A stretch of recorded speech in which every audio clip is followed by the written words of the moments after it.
Hey guys, welcome back to Carnivore Quest. It is day 19 of my 30-day water fast. Doing good. Struggled quite a bit yesterday on day 18, but I've had so many people ask me, Larry, why are you doing this? And if you haven't seen our previous videos, it's all about healing. And today I'm going to be reacting to a video I've probably watched 8 or 9 times in the last 6 months. Back in March, when I fasted 3 days a week, I was consuming a lot of fasting content, and I came across this, and it's a gem. This guy's name is Brandon. He's not a carnivore. I believe he's either vegan or vegetarian. I'm not sure, but his channel deals with a lot of fruit juicing and fasting. So, guy reminds me a lot of my best friend in high school, Sonny. Just kind of got that cool, mellow vibe. But he's got some great information here, and he goes over exactly what happens to your body on a 30-day fast. And along the way, I'll give you guys a little commentary on what I've been going through compared to what Brandon says to expect, and see if things match up. But it's a great video. Let's check it out. Oftentimes we hear the benefits of fasting. However, it's just as important to hear what you can expect during a fast, the trials and tribulations that may occur. This information was pieced together by Sharon Herbalist Ross, one of the greatest health coaches that I know personally. Within a 30-day fast, there are different stages your body goes through as you proceed throughout the days. It's broken down into 5 stages. Stage 1 is day 1 through day 2. On the first day of fasting, the blood sugar level drops below 70 milligrams. To restore the blood to level glucose level, glycogen is converted to glucose and released into the blood. This reserve is enough for half a day. The body then reduces the basal metabolic rate. The rate of internal chemical activity in resting tissue is lowered to conserve energy. The heart slows and blood pressure is reduced. Glycogen is then pulled from the muscle, causing some weakness. The first wave of cleansing is usually the worst. What you can expect days 1 through 2: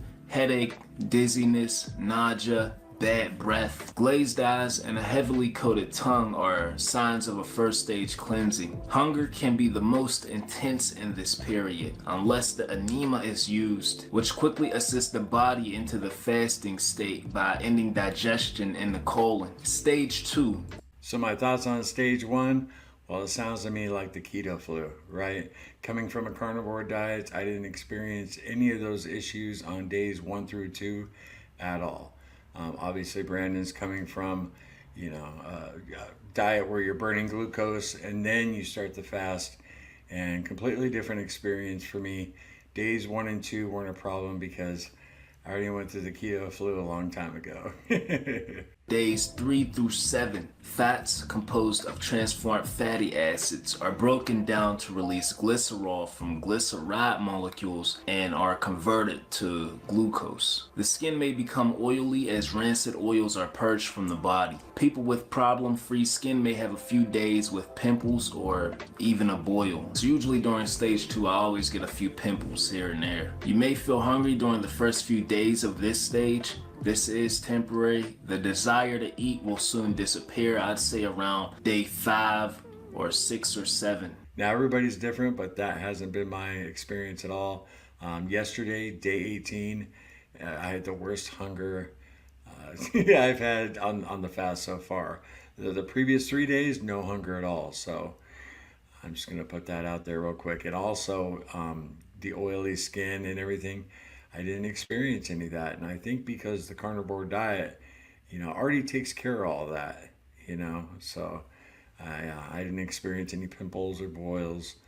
So before moving on to the next stage, the body begins to embrace the fast and the digestive system gets a much well needed rest, now focusing all its energy on cleansing and healing. White blood cells and immune system activity increases. You may feel pain in your lungs. Actually, I remember when I was at work it was a sharp pain. It wasn't for long, but I was taken aback from that feeling. It wasn't a good feeling. I actually wish I would have knew this before I started, because I thought I was doing something wrong, but no, my body was going through a thorough cleansing process at that time. And this may occur because the cleansing organs and the lungs are in the process of being repaired. Periodically, the lymphatic system expels mucoid matter through the nose or throat. The volume excreted of this yellow colored mucus can be shocking, and this really depends on the level of healing you're going through. Everybody's different. The sinuses go through periods of being clogged, then will completely clear. The breath is still foul and the tongue still coated. Within the intestine, the colon is being repaired, and impacted feces on the intestinal wall start to loosen. Now I can relate to all that. My breath has definitely been stinky.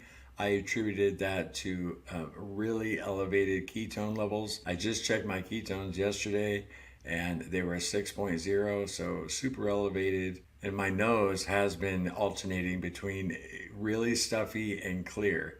You know, I've really noticed that at night when I've put my CPAP machine on. You know, some nights I'm just stuffed up, and then, you know, the next night is completely clear. So I have been going through that for sure. Stage 3, day 8 through 15. Now you're starting to feel like you've reached that God tier level. On the latter part of an extended fast, you can experience enhanced energy, clear-mindedness, and feel better than you've ever felt since childhood. On the downside, old injuries may become irritated and painful. This is a result of the body's increased ability to heal during fasting. For instance, if you had broken your arm 10 years before, there is scar tissue around the break. At the time of the break, the body's ability to heal was directly related to the lifestyle. So if you lived on a junk food diet, the body's ability to heal was compromised. I always tell people fasting is the fountain of youth. If you're trying to rewind the clocks back, appear younger than you are, fast. And here's why. During fasting, the body's healing process is at optimum efficiency. Yeah, I do want to say that I've definitely experienced that. I have an old injury in my upper back. I grew up in the desert. I grew up on motorcycles. My dad raced for 35 years. And one time we had rebuilt the engine on my CR250. I took it out for a test ride, and it was going a little too hard, and a Joshua tree had fallen across the trail.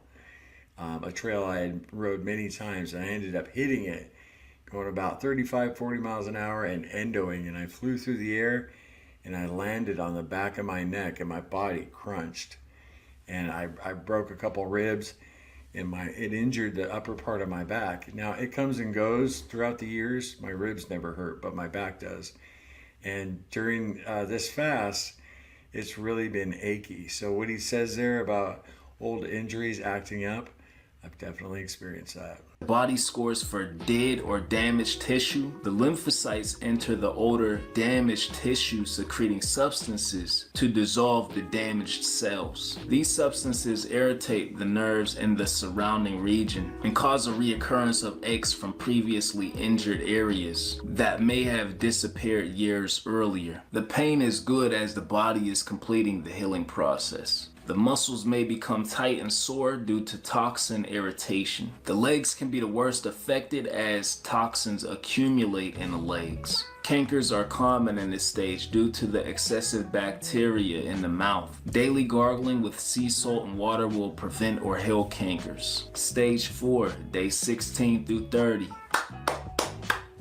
Shoutouts to you if you made it this far. The body is completely adapted to the fasting process. There is more energy and clarity of mind. Cleansing periods can be short with many days of feeling good in between. There are days when the tongue is pink and the breath is fresh. The healing work of the organs is being completed. After the detoxification mechanisms have removed the causative agent or render it harmless, the body works at maximum capacity and tissue proliferation adaptation to replace damaged tissue. While a short fast will reduce the symptoms, a longer fast can completely heal. During this stage, homeostatic balance is at optimum levels. The lymphatic system is clean except for a rare discharge of mucus through the nose or throat. After day 20, the mind is affected. Heightened clarity and emotional balance are felt at this time. Memory and concentration is improved. And then we have stage 5, which is breaking the fast. The sticky, toxic mucoid coating on the intestinal wall is loose, and the first meal frees it from the intestinal wall. Toxins enter the blood through the colon. The gallbladder dumps its waste in a heavy discharge of bile. This can cause an instant bowel movement upon eating, followed by intense diarrhea. On that note, you have to be very mindful of what foods you are using to break your fast. You don't want to break your fast with heavy foods that sit in the stomach for a long period of time,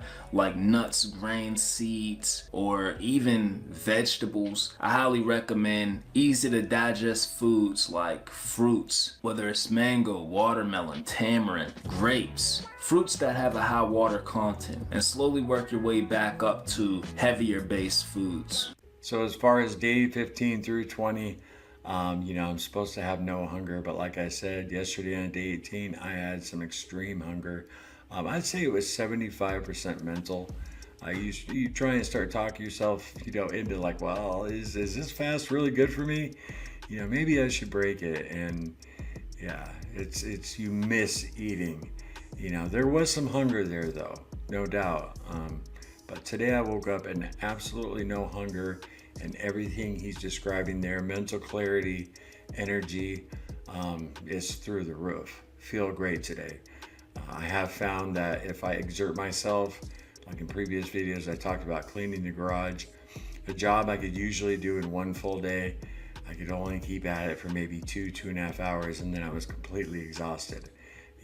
And I've been mindful of that. I've been taking it easy because a 30-day fast is extremely stressful on your body from everything I've, checked out. I've read a bunch of stuff. I've watched a ton of videos, including Brandon's right here, which I really like this video. He's got some great content, great juicing content, and I love his editing style. If you have anybody in your family that does a lot of fruit juicing and eats that kind of diet, definitely share his channel with them. I will link the original video to this down in the description. Pretty interesting, and this is probably one of 2 videos that really influenced me to give a 30-day fast a try. There was another video with Kevin James, comedian, actor. He was on Joe Rogan, and he did a 40-day fast. He had some movie role coming up, and he did a 40-day fast, and he lost 61 pounds. And yeah, it's like, wow. But you guys know I'm not doing this for weight loss at all. Now, as far as breaking the fast, I will definitely won't be, doing it with fruit. I will be drinking bone broth probably for 3 days minimum, and then I'll start introducing maybe some solid fat, and maybe have some Cassie's chicken soup, with just a little bit of chicken in it. But it's definitely going to be breaking the fast with mainly fats, liquid fats. So my body's already running on it. And when I did that 14-day fast, I did the same thing. But if you guys remember, I broke that fast with chicken broth from Cassie's Chicken Soup. And then that first night, I also made some egg drop soup. And I found that I kind of had a stomach ache later that night. It wasn't too bad, but my stomach was definitely upset because I had too much food on that first day, which was basically all, meat broth, chicken and beef, and 2 cups basically, and then 1 egg.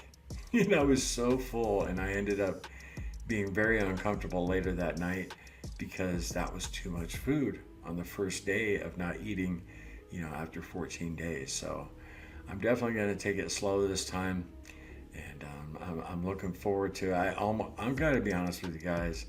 I almost gave up yesterday. I almost fired up some Cassie's chicken soup and had some broth, but I knew if I got to bed, I'd wake up and I would feel much different. And sure enough, that is exactly what happened. So very cool. Anyway, thanks for stopping by, guys. I think this is only the second reaction video we've ever done here on Carnivore Quest. Don't do many of them. So if you guys want to get an update on Cassie's current BBB challenge, I'll pop that video right over here, and she's doing great. Till the next time, guys, no sugar, no carbs, and no cheating. Later.